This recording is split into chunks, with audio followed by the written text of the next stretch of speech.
con la palabra en el corazón. Un desafío a navegar por las corrientes del conocimiento de la palabra de Dios. No se despeguen, que ahora comienza con la palabra en el corazón. Hermanos, que la paz y la gracia de nuestro Señor Jesucristo estén con cada uno de ustedes hoy, mañana y siempre.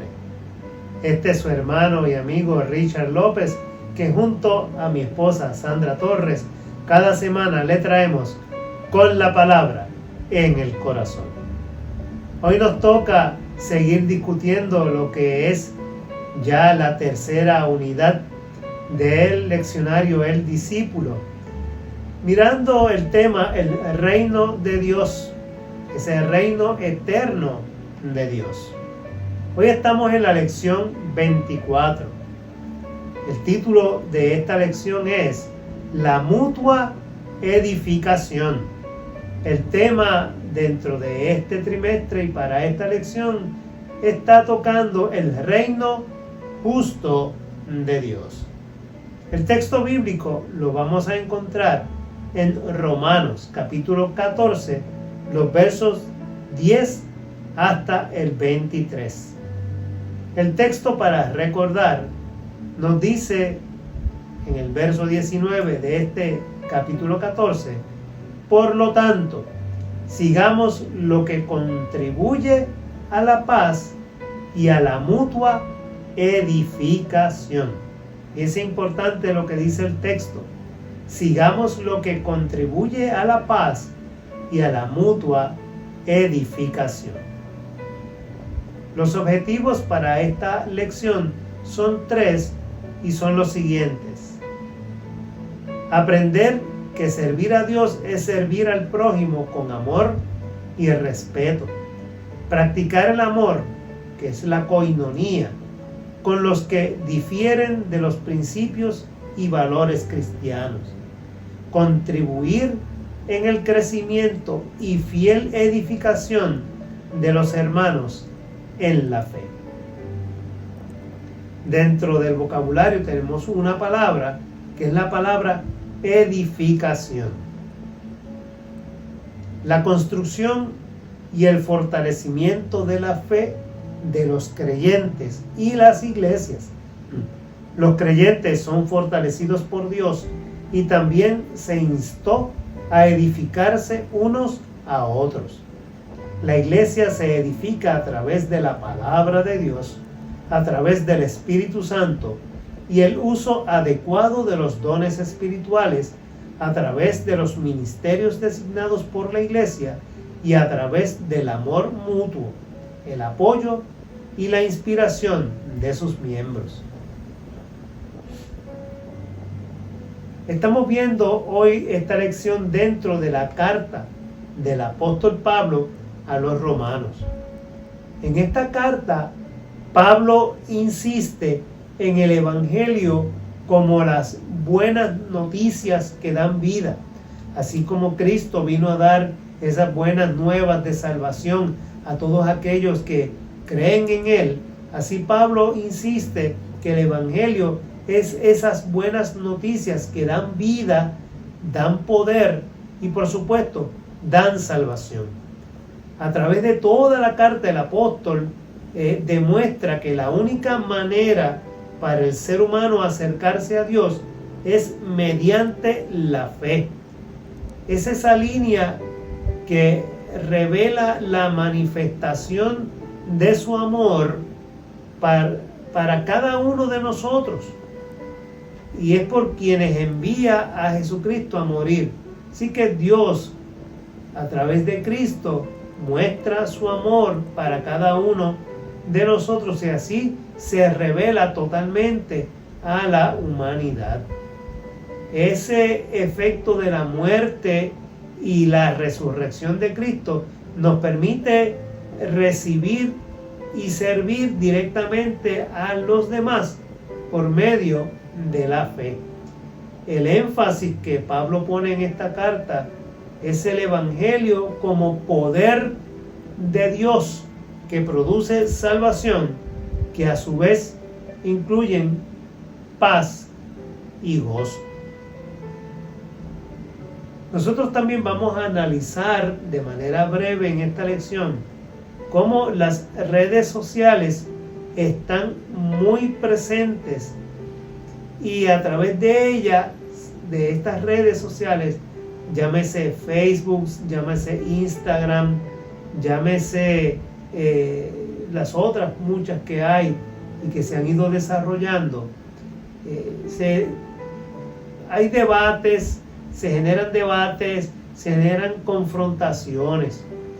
Y no solo en las redes sociales vemos estas confrontaciones, estos debates, sino que también los vemos en el día a día entre los seres humanos y aún dentro de la iglesia y del cristiano de manera particular que está siendo bombardeado y asediado por muchos pensamientos, filosofías, ideologías que en este mundo posmoderno se están tratando de infiltrar como cosa buena dentro de la iglesia y que la iglesia tiene que combatirlos a través de la palabra de nuestro Señor. Así que debemos tener claro entonces cuál es la misión de la iglesia. Y vamos a tratar hoy brevemente de mirar cuál es esa misión de la iglesia y no dejarnos llevar por las opiniones de las masas orgullosas y críticas que creen que tienen la verdad absoluta en su mano. Sabemos que no es así. Así que tenemos que mirar esas opiniones de esas masas y combatirlas de una manera que podamos mirar hacia la palabra de Dios como el arma fundamental para combatir esa manera de expresarse que es pecaminosa, una manera de hablar que nada tiene que ver con lo que Dios quiere para la vida del ser humano. Así que, ¿cuál es la misión de la iglesia entonces? Miren, ser luz y sal, columna y baluarte de la verdad. Nosotros somos llamados a que esa verdad que está contenida dentro de la palabra de Dios se preserve y continúe llevándola de generación en generación. O sea, somos llamados a defender esa palabra del Señor y mirar a Cristo. Sobre todas las cosas, mirar a Cristo. Olvidar las cosas vanas, olvidar todo lo que es una vida humana desenfrenada y mirar solamente a Cristo y servir al Señor, y que nada nos distraiga, que no tomemos la iglesia como un pasatiempo o como una distracción. Eso lo hacen los seres humanos, eso lo hacen los que no conocen al Señor, eso lo hacen aquellos que quieren desviar nuestra atención de lo que es el mensaje de Dios y lo que es la verdad absoluta que viene a través de la palabra de Dios, trayéndonos este tipo de conflictos, discusiones, antagonismos, para distraer nuestra opinión y tratar de desviar nuestra mirada de donde debemos tenerla, que es a nuestro Señor y nuestro Salvador Jesucristo. Así que observemos lo que nos dice la palabra de Dios y desarrollemos entonces pensamientos alrededor de esta lectura bíblica que se encuentra en Romanos capítulo 14, y comenzamos a leer desde el verso 10 en el nombre del Padre, del Hijo, del Espíritu Santo. Amén. Tú, pues, ¿por qué juzgas a tu hermano? O tú también, ¿por qué menosprecias a tu hermano? Porque todos compareceremos ante el tribunal de Cristo. Pues escrito está: vivo yo, dice el Señor, que ante mí se doblará toda rodilla y toda lengua confesará a Dios. De manera que cada uno de nosotros dará a Dios cuenta de sí. Así que ya no nos juzguemos más los unos a los otros, sino más bien decidid no poner tropiezo u ocasión de caer al hermano. Yo sé y confío en el Señor Jesús, que nada es impuro en sí mismo, pero para el que piensa que algo es impuro, para él lo es. Pero si por causa de la comida tu hermano es entristecido, ya no andas conforme al amor. No hagas que por causa de tu comida se pierda aquel por quien Cristo murió. No deis pues lugar a que se hable mal de vuestro bien, porque el reino de Dios no es comida ni bebida, sino justicia, paz y gozo en el Espíritu Santo. El que de esta manera sirve a Cristo agrada a Dios y es aprobado por los hombres. Por lo tanto, sigamos lo que contribuye a la paz y a la mutua edificación. No destruyas la obra de Dios por causa de la comida. Todas las cosas a la verdad son limpias, pero lo malo es comer algo que haga tropezar a otros. Mejor es no comer carne, ni beber vino, ni hacer nada que ofenda, debilite o haga tropezar a tu hermano. ¿Tienes tu fe? Tenla para ti mismo delante de Dios. Bienaventurado el que no se condena a sí mismo en lo que aprueba. Pero el que duda sobre lo que come, se condena a sí mismo, porque lo que lo hace con fe, y todo lo que no proviene de fe es pecado. Vamos a mirar esta lección brevemente, pero deteniéndonos en algunos puntos importantes. Fíjense ustedes, hermanos, la comunión cristiana nos da el derecho para manejar, juzgar, o mejor dicho, el ser cristiano no nos da el derecho. O sea, nosotros no tenemos derecho para manejar, juzgar y menospreciar la vida de otros. Y eso tiene que estar claro. O sea, ninguna persona que se llame a sí misma cristiana puede de alguna manera juzgar a otro ser humano, porque quien juzga es Dios. Y al fin del tiempo todos nos presentaremos, como dice el pasaje, delante del Señor, y el Señor es quien juzgará conforme a la justicia de Él y no la de nosotros. De ninguna manera nosotros podemos entonces menospreciar, desvalorar a una persona porque nosotros pensamos de otra manera distinta a la que esa otra persona pueda pensar. Así que no nos toca a nosotros juzgar y no podemos nosotros menospreciar. El reclamo del apóstol en este pasaje con relación a atribuirse el derecho a juzgar al hermano para condenarlo, dice el pasaje, es igual que despreciarlo. O sea, cuando nosotros nos abrogamos ese derecho de poder condenarlo por cualquier situación, la que fuera, nosotros entonces estamos cayendo en el pecado de despreciar, de rechazar, de anular a una persona que es también objeto de salvación, porque por ellos también Cristo murió. Y no nos toca a nosotros hablar, decir, establecer si la persona es salva o no, porque eso no nos toca a nosotros. Eso solamente está en las manos de Dios. Así que debemos rechazar todo ese tipo de pensamiento. Todo creyente va, como hemos dicho, a estar delante del tribunal de Cristo y será juzgado por sus obras, todo lo que haya hecho aquí en la tierra.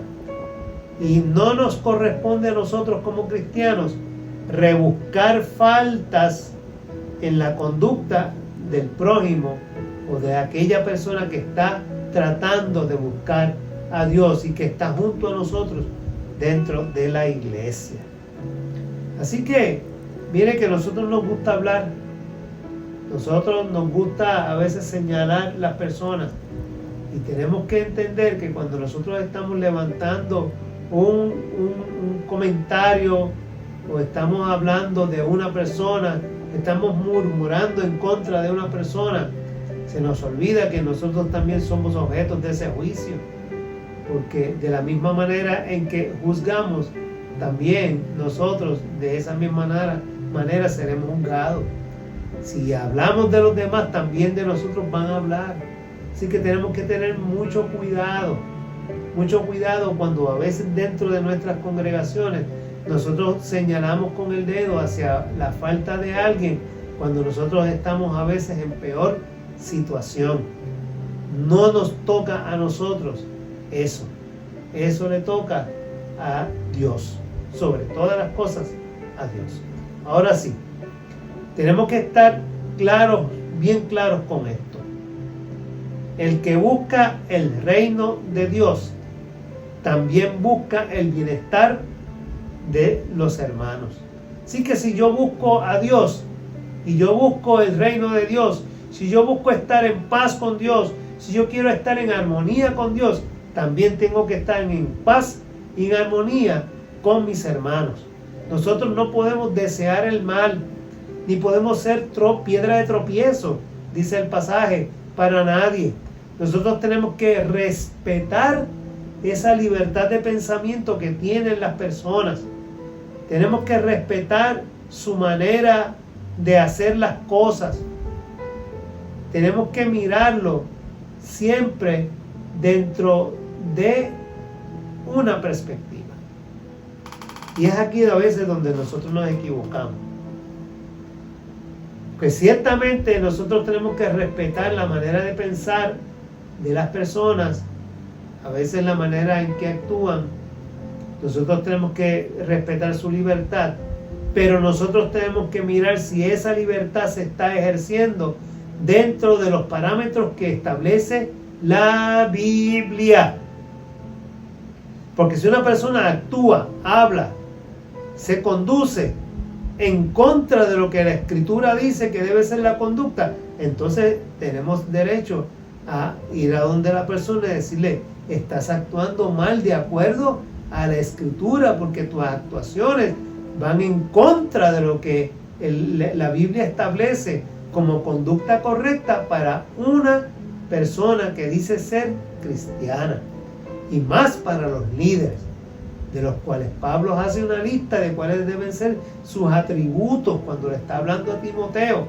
Principalmente dice: mira, los líderes deben tener estas características.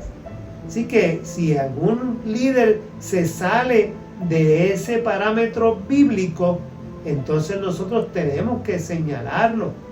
Estamos obligados a ir a las autoridades pertinentes eclesiales para decir lo que sabemos, y que no sea mentira, que no sea un invento de nosotros, sino que realmente esa conducta que se está dando sea verdad.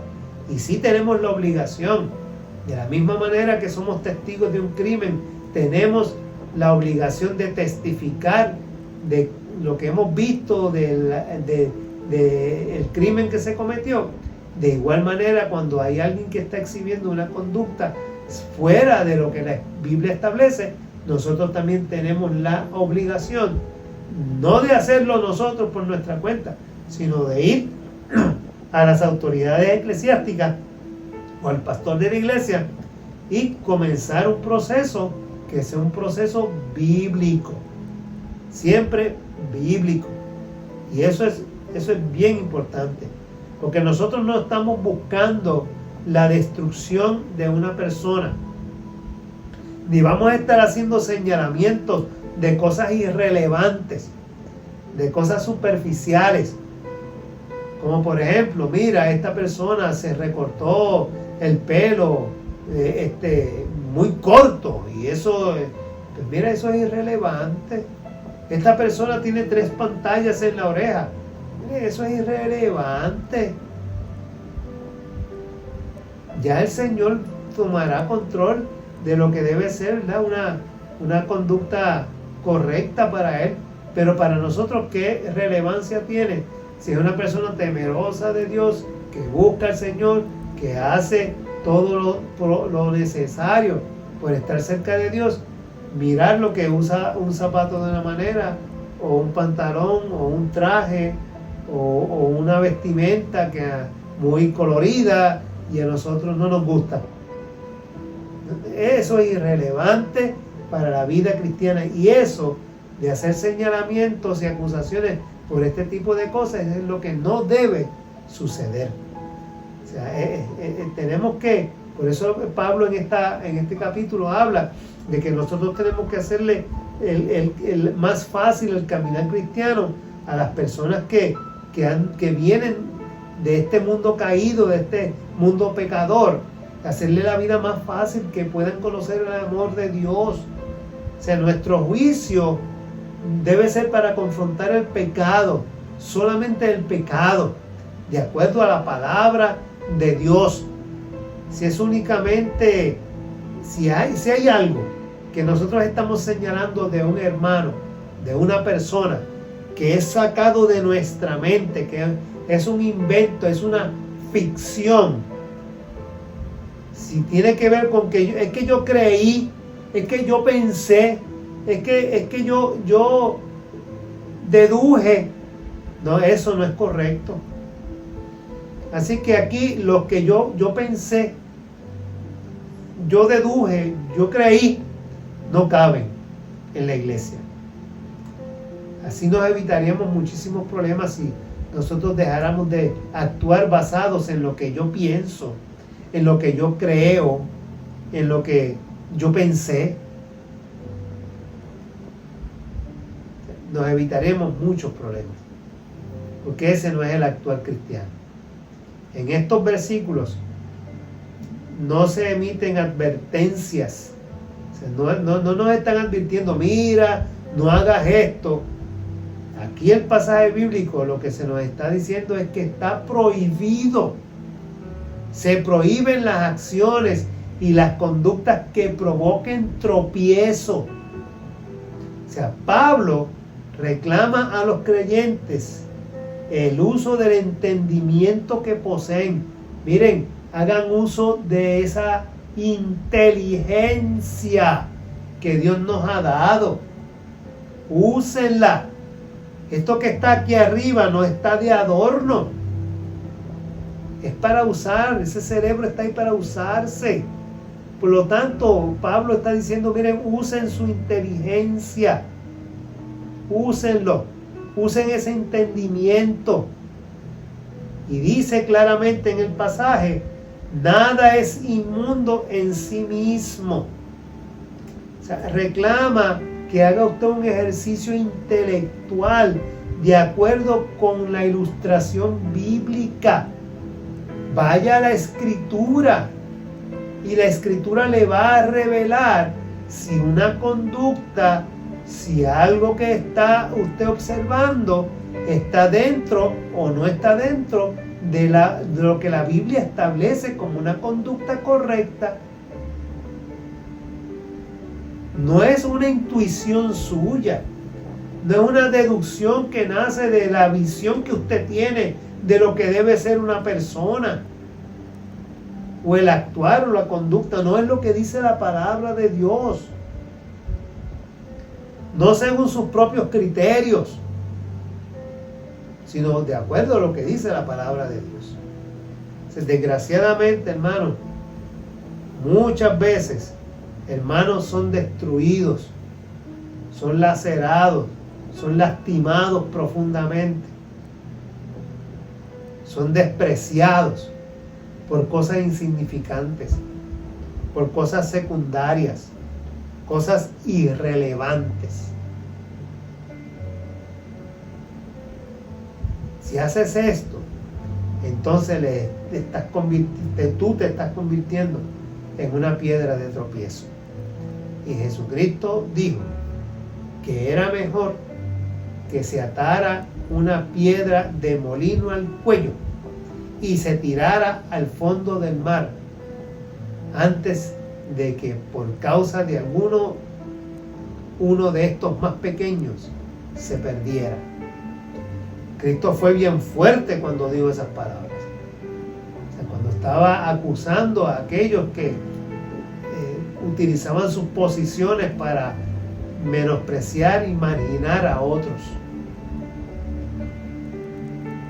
Así que es importante entonces que nosotros actuemos conforme a la palabra de Dios y no al invento de nuestra mente sobre algo que nosotros creemos que está pasando. No funciona así. Pero si en efecto algo sí está pasando y tenemos la evidencia concreta de que así es, tenemos la obligación de combatirlo, yendo entonces a las autoridades, al pastor. Si fuera el pastor el que está cometiendo el acto fuera de lo que la Biblia establece, pues entonces hay autoridades por encima de él dentro de la denominación que pueden actuar, y debe hacerse de manera inmediata para evitar que se lastime el cuerpo de Cristo. Y eso es muy importante, muy, muy importante. Piedra de tropiezo, hermano. Cuando nosotros hablamos de piedra de tropiezo, estamos hablando de la palabra griega escándalo. Y cuando miramos la palabra escándalo, de donde se deriva escandalizar, el pasaje entonces lo que nos quiere decir es que nosotros no seamos causa para que un hermano nuestro, para que tu hermano se escandalice, para que tu hermano caiga en pecado, para que a través de lo que tú estás diciendo o la acusación que estás levantando, lo hagas pecar a él, que le tiendas una trampa, una tentación o un tropiezo. Eso es lo que la palabra escándalo implica. Y fíjense que me gusta mucho esa parte donde dice: no hagas las cosas en contra de un hermano de manera que le estés tendiendo una trampa. Porque entonces eres tú el que a través de ese acto debes ser señalado y es condenable tu conducta. Así es como se puede traducir esta palabra en el original. Así que las nuevas responsabilidades entonces que nosotros tenemos cuando venimos a Cristo, esas guías del nuevo pacto en Cristo que hemos adquirido cuando aceptamos a Cristo como nuestro Señor y nuestro Salvador, insisten en el respeto y la convivencia mutua, que seamos capaces de vivir en comunidad, que podamos llevarnos bien los unos con los otros. Y eso es libertad. Ahí está la libertad. La libertad de algunos no puede ser la destrucción de la libertad y la paz de otros. No, nosotros somos llamados a construir comunidades de paz, comunidades de respeto, que afirmen sobre todas las cosas esa integridad de la comunidad, de manera que nosotros podamos respetar si es hombre, si es mujer, y si es una persona incapacitada, si es una persona con diversidad funcional. Nosotros podemos respetar eso, respetar las jerarquías, respetar las autoridades. A eso somos llamados como comunidad de fe, no a quebrar la libertad y la paz de otros. Así que este pasaje se refiere a un reclamo de mantener el respeto y que la libertad no se convierta en libertinaje. Lo importante aquí, hermanos, es que no juzguemos pecaminosamente al que no obra como nosotros. Si una persona no está obrando, actuando o haciendo las cosas como nosotros las hacemos, nosotros no tenemos ningún derecho a juzgarlo, porque estamos cayendo en pecado nosotros. De hecho, eso está prohibido por la palabra de Dios. Porque cuando tú actúas de esa manera, creyendo que tú eres el experto, el que todo lo sabes y que hay que hacer las cosas como tú piensas, tú eres el que estás pecando. Y estás pecando de soberbia, de orgullo, de mentira y de murmuración. Porque el Evangelio, hermano, el Evangelio molesta. Claro que el Evangelio molesta. Y el Evangelio está hecho para molestar. Pero ¿sabes a quién? A los que son cabras y no ovejas. Y uso ese término para que entendamos tal y como la Biblia dice que separará a los cabritos a un lado y a las ovejas a otro.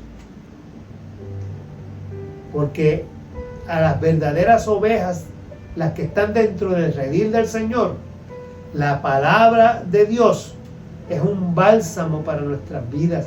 Nos reconforta, nos corrige, nos redarguye y sentimos gozo, sentimos el amor de Dios, sentimos la paz que nos da la presencia del Espíritu Santo a través de la palabra que es predicada y enseñada. Claro que sí. Ahora, aquellos que no son del redil, aquellos que son impíos, pues claro que la palabra le va a molestar, porque la palabra le va a estar señalando el pecado. Y eso pues no les gusta. Por eso es que la palabra molesta. Sí, claro que la palabra molesta. La palabra molesta a aquellos que están en pecado, a aquellos que están desviados. A esos les va a molestar. Así que para nosotros entonces la decisión propia es seguir lo que dice la palabra del Señor. Si un hermano decide ser vegetariano, déjenlo tranquilo, esa es su opción. Ahí no hay ningún problema con eso. No le vayas a invitar a tu casa a comer lechón asado, porque si él decidió ser vegetariano, pues está bien con él. Tú no tienes que señalarlo como algo mal. Esto es un ejemplo simplemente de otras muchas cosas que pueden ser. Todo sería más fácil cuando nosotros tenemos una mente queriendo imitar a Cristo. Si nuestra mente quisiera imitar a Cristo, no tendríamos estos problemas.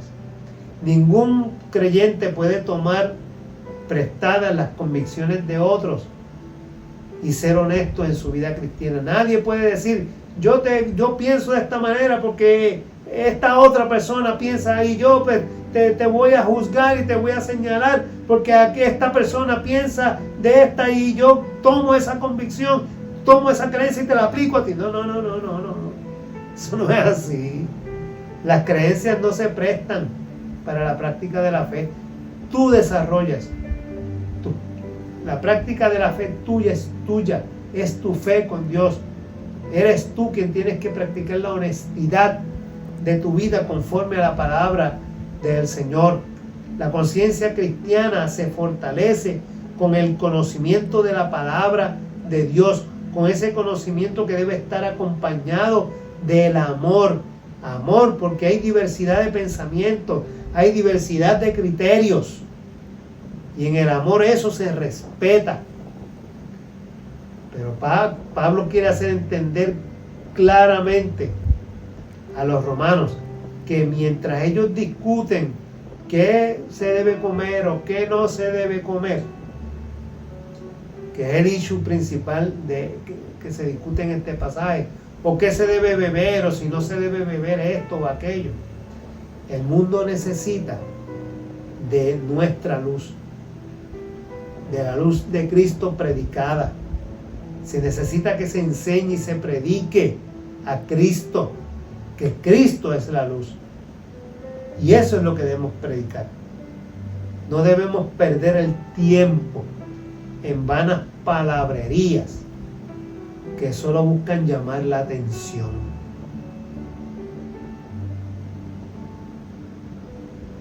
Y miren que a veces en la iglesia hay discusiones frívolas.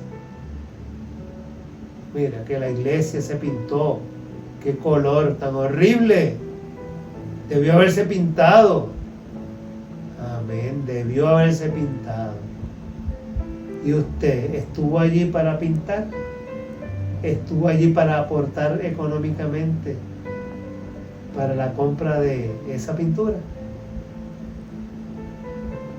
O sea, los valores cristianos, hermanos, tienen que nacer de lo que la palabra dice, y nuestro compromiso con Dios es amar a Dios sobre todas las cosas y al prójimo como a uno mismo. Eso es lo que Pablo insiste. Por lo tanto, nosotros debemos luchar contra el pecado. Eso no cabe. Cuando hablamos de diversidad, no es que ahora tomemos el vocabulario posmoderno de esta sociedad, de que la diversidad hay que respetarla y que aquel que elige ser de esta manera o de esta otra, pues hay que respetarlo dentro y fuera de la iglesia. No, espérate, un momento. Pablo dice que lo que es pecado y hay que señalarlo y hay que luchar contra el pecado. Y tenemos que confrontar a nuestro hermano cuando tiene una actitud pecaminosa y exhibe una conducta pecaminosa. Hay que señalarla y hay que combatirlo. Pero hay que hacerlo con amor y con la Biblia. Pero no podemos ni debemos buscar divisiones por causa no ordenadas dentro de la palabra de Dios. No debemos buscar divisiones que Dios no haya revelado, ni hacer señalamientos que Dios no haya revelado a través de su palabra. Amado hermano, amado amigo que me ves, que me escuchas, vamos a vivir sin ser influenciados por el mundo. Que el mundo no nos influencie, que nadie nos influencie. Vayamos a la palabra de Dios, que seamos influenciados por el reino de Dios, que practiquemos la justicia de Dios. Y para eso nosotros tenemos que llenarnos de Dios y llenarnos de la palabra de Dios. Usa las armas que Dios nos ha dado, y glorifica el nombre de Dios. Esta lección podríamos seguir hablando de ella y sacándole todavía otros subtemas, pero creemos que hemos dicho lo que en esencia el autor de la lección quería enseñarnos, expresar a través de este pasaje bíblico. El resumen nos dice así: el Evangelio de Cristo es el fundamento de la convivencia en Él y sobre todo en el respeto mutuo, sobrellevando unos a otros en el gozo del Señor. El cristiano no es ni juez ni señor de las acciones del prójimo. Es necesario tener presente que todos tendremos que presentarnos ante el Señor a rendir cuentas de nuestros actos.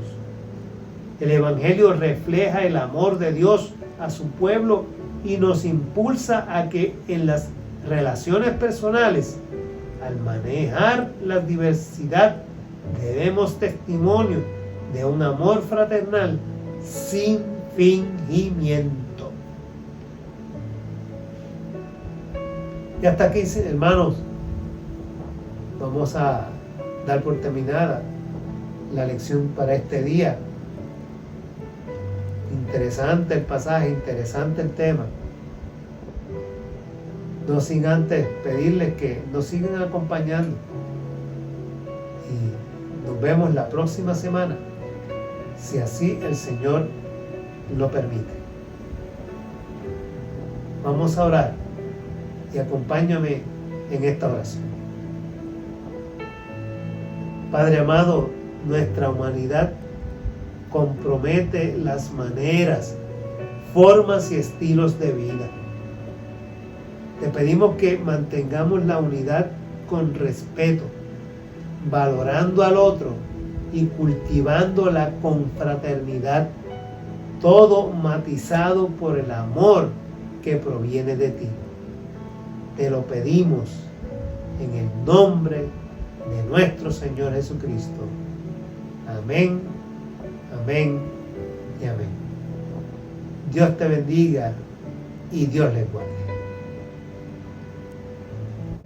Hemos presentado Con la Palabra en el Corazón. No olviden sintonizarnos la próxima semana y que Dios les bendiga.